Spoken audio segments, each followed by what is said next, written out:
Hello po! Samahan niyo po kaming celebrate ang Canada Day dito po sa Canada!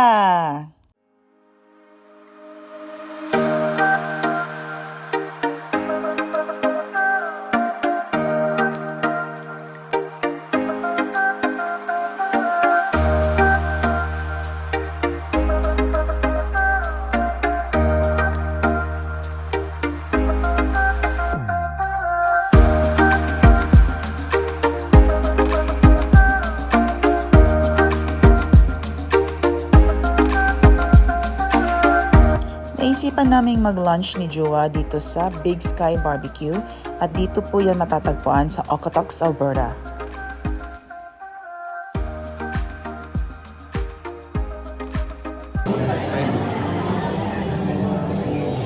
There's pulled pork, chicken, mac and cheese, sausage.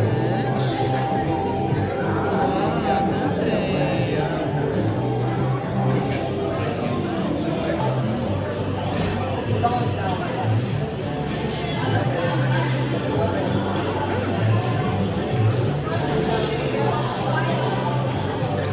Ay, parang walang lasa ba? Gusto ko pa sa magulat eh. Ha? Gusto ko. Sauce.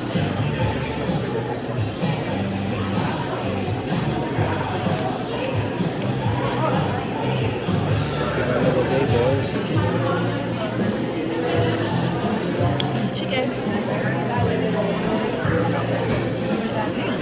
Oh wow, that's juicy. Yeah.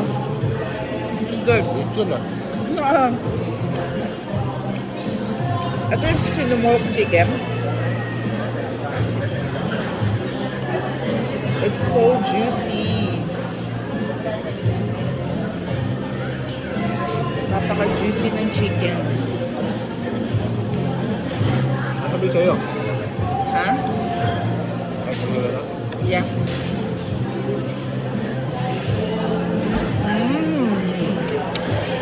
Sarap eh. Ha? Masarap. Let's upak the brisket. Habang... Oh, wow. Now, I'm doing the brisket. Whoa, look at that. The char.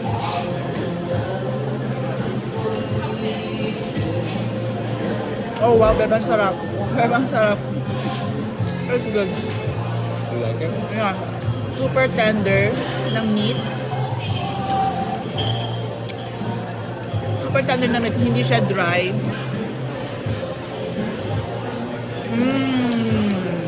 They're good. That's the plate aftermath. Satisfied customers. Yung mga kinain nyo kanina, pwede kayong bumili dito sa fridge nila. Ayan. So after namin mag-lunch, nag-crave naman ako ng matamis.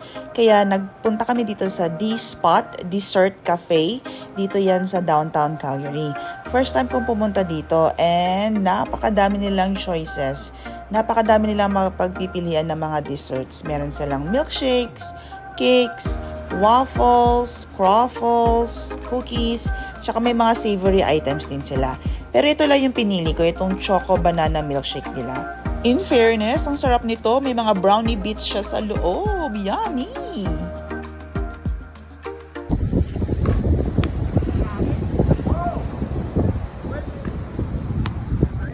So ngayong Canada Day, medyo may sumpong po ang weather ng Canada. Kasi po sa mga oras na iyan, maulan, tapos mamaya iinit, malakas yung hangin, uulan na naman. Pero kahit ganun po yung weather, kailangan po natin i-celebrate ang Canada Day. So, ayan po, sa nakikita nyo, nagre-rent po kami ng scooter or ang tawag po dyan ay bird. So, nire-rent po yan. Magbabayad lang po kayo through your credit card. Ginagamit po namin yan instead na sasakyan kasi ang hirap po ng parking sa downtown, lalo na sa downtown Calgary. Napakahirap po ng parking. And we are within downtown lang po. So, mas mainam po na yan na lang pong gamitin namin.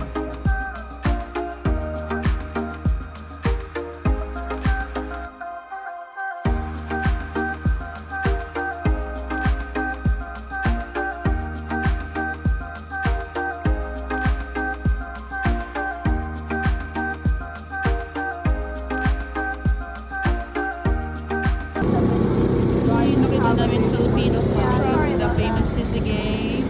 Hello po. Hello po, ano po available? Ang available lang po for today is the crispy sisig rice in a box and the chicken one. And the Oh. quencher. For now po. For now. Yes po. So crispy pork in a rice. Wait mo wala kang rice? Pwede ba yung crispy pork lang po? Ayun po kasi wala po kasi kami ano na hindi kasama yung rice. Oh, sige po, yun po crispy pork. What pork? Ayan, na-try na namin yung in-order namin crispy pork sisig. Unfortunately, hindi namin na-enjoy kasi hindi crispy yung pork. Tapos, mas maraming sibuyas kesa sa pork. So, we're kind of like disappointed. But anyways, pinuntahan namin yung main stage. Ayan, dyan yan sa St. Patrick's Island. As you can see, ang dami-dami talagang tao. Kasi nga, di ba, Canada Day holiday, which means family day din, di ba? Naglakad-lakad lang kami ng kaunti ni Jua at ayan, nakita namin ng iba pang mga food trucks. Malapit pala sila mismo sa main stage. Makikipilan na rin sana kami ni Jua sa mga pila dito sa mga food trucks para matry din namin ng ibang pagkain, pero na-realize namin na ang haba ng mga pila tsaka tinatamad na rin kami sa mga oras na yan. Nag-decide na lang kami na people watch at puntahan yung river dito sa St. Patrick's Island.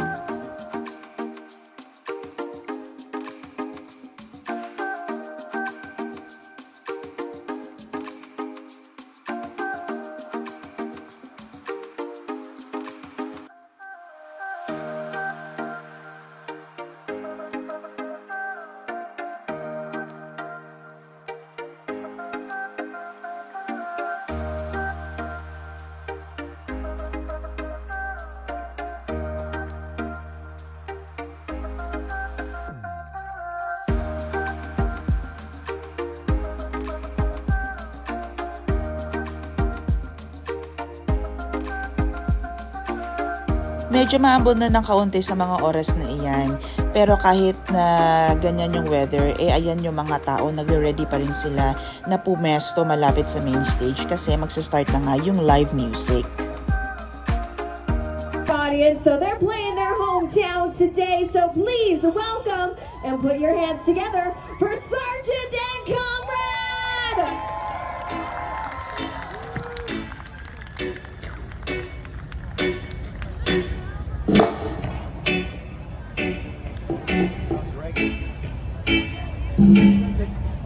Beautiful boy, why you could never work? You got me in denial when you say it's over. Beautiful boy, why you could never work? You got me in denial when you say it's over. He doesn't want me around, 'cause he's got something to hide. Oh, I'm too experienced to be taken on a ride. I know it's not my foolish pride.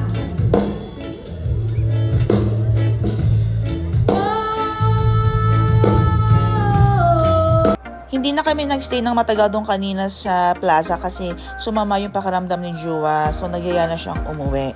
And hindi na rin kami nagbantay or nag-abang ng fireworks kasi nga kailangan namin gumising ng maaga kinabukasan. Like kailangan namin umalis ng 3 a.m. para pumunta sa Grand Prairie, Alberta. From Calgary to Grand Prairie, it will take us probably 7.5 hours long drive. So ayan, nagpapak lang ako ng mga lumpiang Shanghai. Nag-prep ako ng lumpiang Shanghai the day before, tapos ngayon ko lang siya pinak. I-freeze ko ito para pagbalik namin, meron kaming pagkain. And that's our vlog for today. Hope you enjoy. Thanks for watching. Hope to see you soon. Bye!